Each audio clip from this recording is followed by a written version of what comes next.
નમસ્કાર, હું છું કેતન અને આપ જોઈ રહ્યા છો CB24। મુખ્યમંત્રી ભૂપેન્દ્રભાઈ પટેલની સરકારના 2 વર્ષને લઈને સેવા સંકલ્પના 2 વર્ષ પુસ્તકનું વિમોચન કરવામાં આવ્યું છે।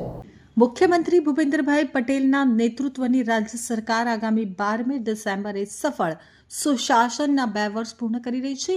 તેમની વિઝનરી લીડરશિપમાં આ 2 વર્ષ દરમિયાન પાણી પુરવઠા, જળસંપત્તિ અને અન્ન નાગરિક પુરવઠા વિભાગો સહિતના વિભાગોએ જનસેવાને સમર્પિત અનેકવિધ કલ્યાણ યોજનાઓનો સફળ અમલ કર્યો છે। વર્તમાન સરકારે પાણી પુરવઠા, જળસંપત્તિ અને અન્ન નાગરિક પુરવઠા મંત્રી શ્રી કુંવરજીભાઈ બાવળિયાના માર્ગદર્શનમાં 2 વર્ષમાં કરેલી વિવિધ જનહિતલક્ષી યોજનાકીય સુવિધાઓની વિસ્તૃત માહિતીસભર પુસ્તિકાઓ પ્રકાશિત કરી છે।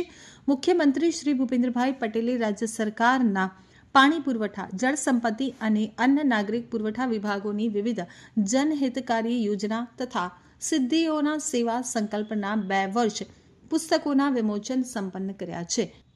પાણી પુરવઠા વિભાગે આ 2 વર્ષમાં રાજ્યભરમાં કુલ 1090.39 કરોડની યોજનાઓના ખાતમુહૂર્ત અને 2045.63 કરોડ રૂપિયાની વિવિધ યોજનાઓના લોકાર્પણ કરવામાં આવ્યા છે।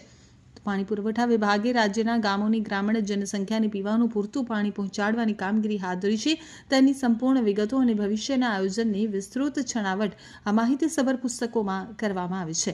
મુખ્યમંત્રી શ્રી ભૂપેન્દ્રભાઈ પટેલના હસ્તે અન્ન અને નાગરિક પુરવઠા વિભાગની જે પુસ્તિકાનું વિમોચન થયું છે તેમાં સૌને અન્ન, સૌને પોષણ અન્વયે રાજ્યના 74 લાખથી વધુ રેશન કાર્ડ ધારક પરિવારોના 3.69 કરોડ લોકોને અનાજ વિતરણ કરવામાં આવે છે તેની વિગતો આપી છે। સાથે વિવિધ યોજનાઓ તેમજ પ્રધાનમંત્રી ગરીબ કલ્યાણ અન્ન યોજના, ઉજ્જવલા યોજના સહિતની યોજનાકીય સિદ્ધિઓ પ્રસ્તુત થયેલી છે।